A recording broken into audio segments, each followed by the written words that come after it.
Salutare tuturor, mă numesc Bloxcraft și astăzi vom face un clip mai special. Din câte vedeți, mă duc să cumpăr aici un skin case, dar nu-l cumpăr. Am 1001 Robux și o să vreau să iau Ultra Key Bundle-ul și un skin case, why not? Dar mai întâi trebuie să câștigăm un match ca să-mi iau Ultra Key Bundle și un match să îmi iau un skin case. Vedem, poate îmi iau la final dacă nu câștig. Da.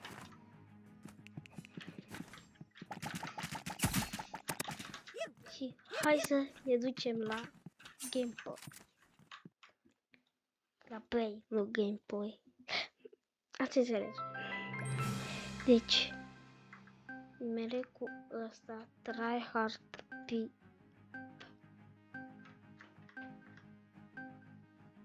Pep, tryhard 200 de pe telefon. Cel mai probabil folosește autoshoot-ul.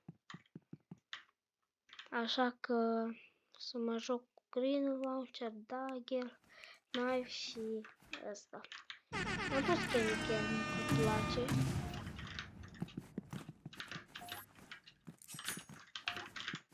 Așa. Prima rundă e a mea. Țin minte clipul trecut când am zis că aș vrea că e prea mare ăsta, hit range-ul la knife. Hitbox-ul, nu hit range-ul. Hitbox-ul la knife. Bă, nu prea vrea să-i dea nerf, dar e prea bun.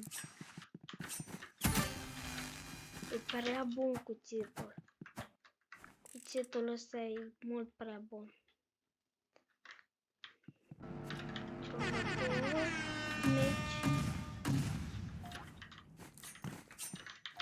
Ce crezi că face acolo?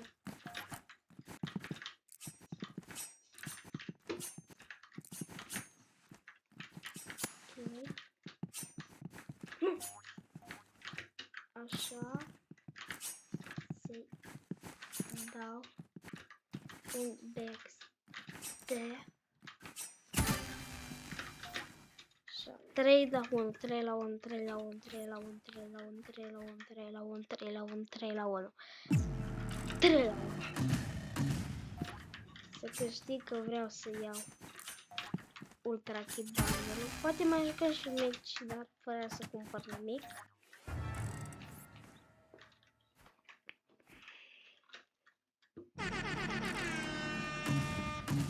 Deci așa. Acum hai să luăm Ultra Key Bundle. Ok. Nu asta. Asta e legend. Pe asta nu-l iau. Să-l iau pe următorul dacă o să aibă ceva fain. Un opponent warp. 2 de astea și 450 de chei. 3, 2, 1.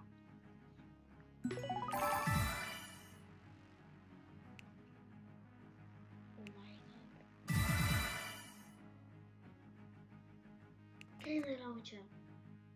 Și pe asta trebuie. O punem pe scrie așa. Key spray. Holy. Spray. De spray.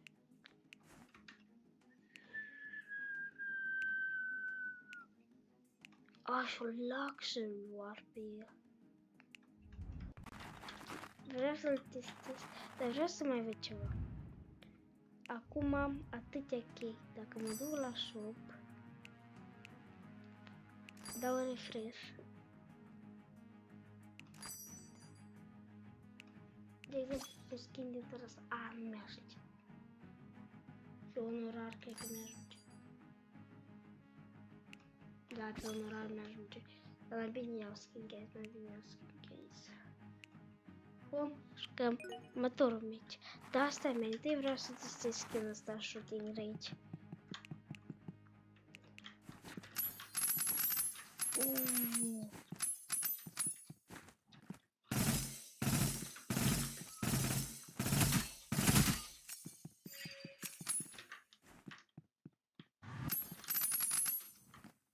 Ascultați, dau sunetul mai mare.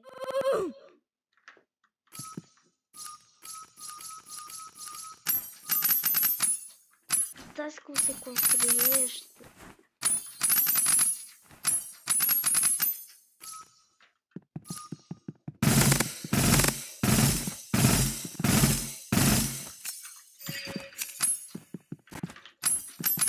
E foarte bine.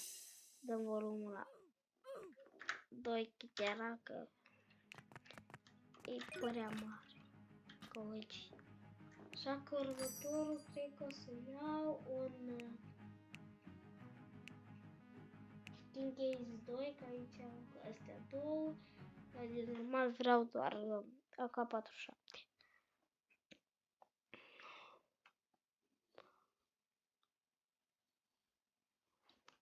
Hai să vedem. Așteptăm. Așteptăm. Așteptăm. Așteptăm. Invalid. Da, așa. Asta o să fie loadout pe care o să folosesc în runda viitoare. Da, fie.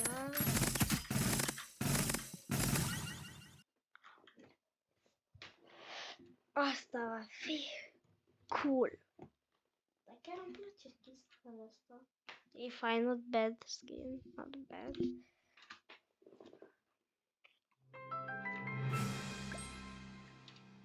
Și cu 400 de chei ce să fac? 395 de chei, dar ce să fac cu el? Ok, deci ce tot am zis? AR, Spray, Psych și Warhol.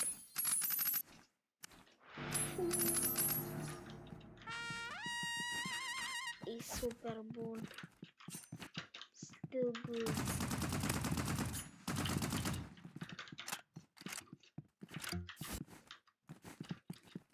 Așa.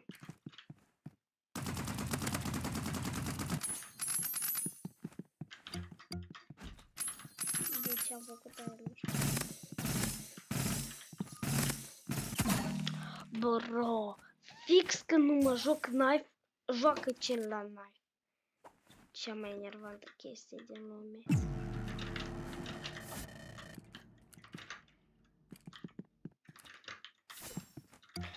De ce nu s-a dus sus? Că nu era în loading. Oh, ce bine am prins. Ce bine am prins.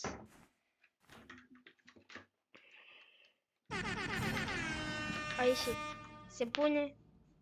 Hai că îl punem ca win. Punem ca win că am câștigat. Se pune win, practic. Nu știu că se valid sau ceva gen 399 cum arată. Home, Skin Case 2. Una dintre astea. Toate îmi plac, sincer. Toate îmi plac. În afară de ăsta. Toate îmi plac. Hai să vedem ce o să pice. Skin Case 2 added to your backpack. Nu mai.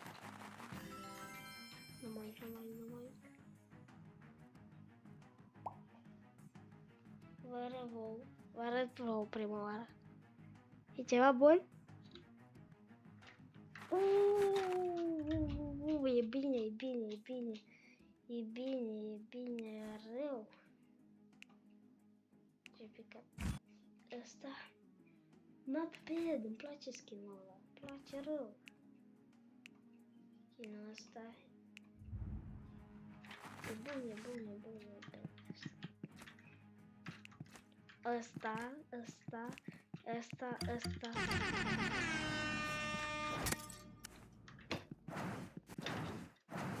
E cam mare.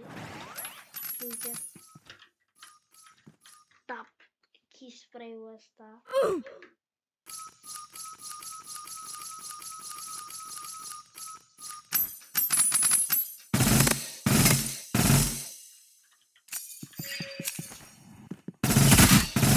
Dar chiar nu m-am uitat la animația asta scurtă. Fain. Eu când am făcut așa prima oară am crezut că ăla are kill life.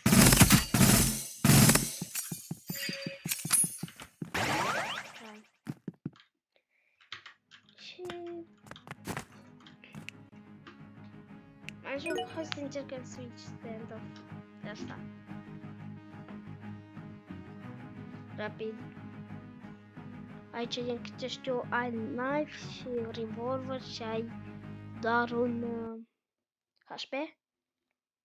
Dacă nu mă greșesc, asta e. Dacă nu, acum aveți să lăsăm. Aia se va ca outro și gata. 3, 2, 4, 3, 2, 1. Hai pe arena. Sper să... Oare autoshot? This is not fair. This is not fair.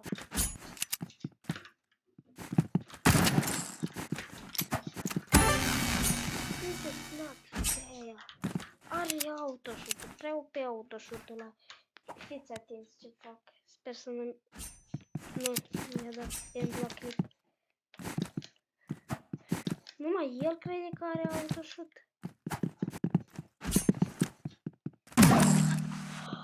Bro, e prea insin.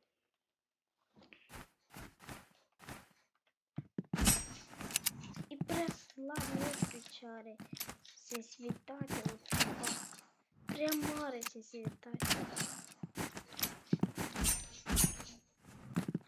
Da, trec la keyboard and mouse.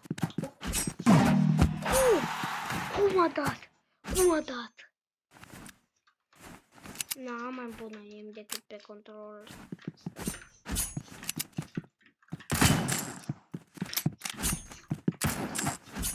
Fără autoshooter mi se pare. Da, mi se pare, da. N-am ce-și face, dat cu autoshooter.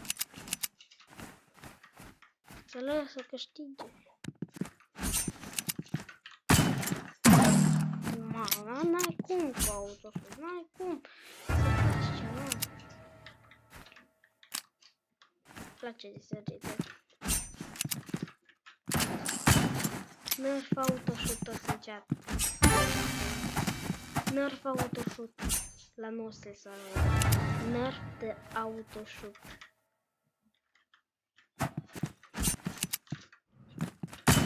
Nu știu de ce îmi place.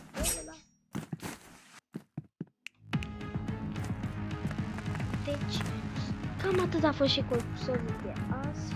Cred că am uitat să dau volumul cel mai mic și nu mă auzeam practic deloc, dar asta a fost și cu episodul de astăzi. Sper că v-a plăcut. Nu uitați să apăsați un like, un subscribe și ne revedem data viitoare. Pa, pa!